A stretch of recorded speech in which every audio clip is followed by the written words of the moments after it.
Jack Carson, great to see you back. Before we talk about today, how frustrating has the last year been, really? Yeah, it's very frustrating, obviously, but it's great to be back, as you said. I know I sort of just had quite a few setbacks, and I had rehab my knee straight after last season, and then it didn't quite go to plan, so I'd have surgery in February, and then obviously the knockback from that, and then carried an ankle injury. So there's been quite a few setbacks, but I've been very thankful to all of the S&C and physio staff here. Have been brilliant, and they've backed me all the way, and kept working me when there was those setbacks. So I'm very grateful to them for getting back out there today. As much their work as it has been mine. A lot of gym work, I guess, a lot of repetitive stuff, Jack. Yeah, that's probably the hardest bit about it. Just up and seeing very monotonous type stuff. But as my dad kept telling me, and my older brothers, I'm not down the mines. Like, I was getting up and doing a few hours in the gym. So there's a lot of people have it harder. So yeah, it's not the worst thing to be doing.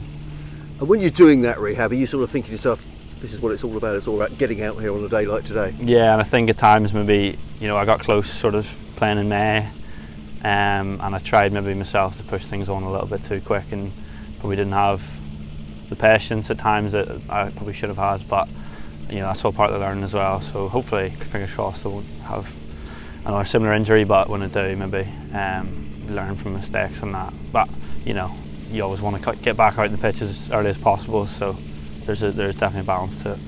But the great news is you are, Jack. So how is it? Are you having to be careful? Do you have to control what you're doing, or? I think once you cross the line, there's no point going in there and 90%. I feel confident in it now to go out there and do anything that I need to do, and it's held up today and feels strong. So I'll do all the right stuff off the pitch, and use the recovery trousers and the icing, and do the extra things. But once I was out there, it was all good. What are recovery trousers? All these big blow up trousers. They look pretty ridiculous, but your legs feel good after them. Let's talk about today, because Sussex were in a real pickle today. 23 for 5, eventually getting to 220. Looked a decent effort, but particularly from the lower order down.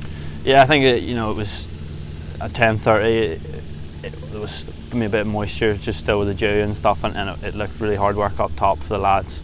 And then as the day went on, it definitely flattened out with a bit of sunshine, and I probably, me and Colsey batted at the best time there to bat. So we did say to ourselves, we chunk it down, 10 at a time, but got to look to try and get a decent total on the board. And Colsey played, him and Finn set it off for that partnership, played really well, and just sort of quietened the game down a little bit after that first burst. So yeah, I played, especially Colsey, I thought he played really well for a young lad. When you came in, was that you came in at number 9, and I said in the commentary, he can bat a bit, can Jack Carson. He made 87 against Worcester last year down in New Road. So something maybe playing against Worcestershire. Yeah, there's little things like that in it where you maybe some teams you've had a bit of success for, it gives you a little bit more confidence. But I think just from having so long out, I was just ready to go. And you wait 11 months to play a game of cricket. You don't want to play a loose shot early and be back in the hutch. So yeah, I was just stick to the process and tried to be out there as long as I could. Let's talk about the reply, because Worcestershire haven't lost a wicket in reply. It looked like the wicket had flattened out. What's the feeling in the dressing room? Yeah, I think it has definitely flattened out. But we're going to have to be smart in how we try to take our wickets and how we go about it. It might not be 4 slips in a gully, nipping and swinging. We're going to have to be smart about it, set smart fields, and be tough enough to just keep coming in and keep it dry, and work really hard for the 10 wickets. So yeah, we're just going to have to come back tomorrow and keep slamming away at the stumps. Difficult to tell at this stage of proceeding. Does it look like it might spin a little later, Jack?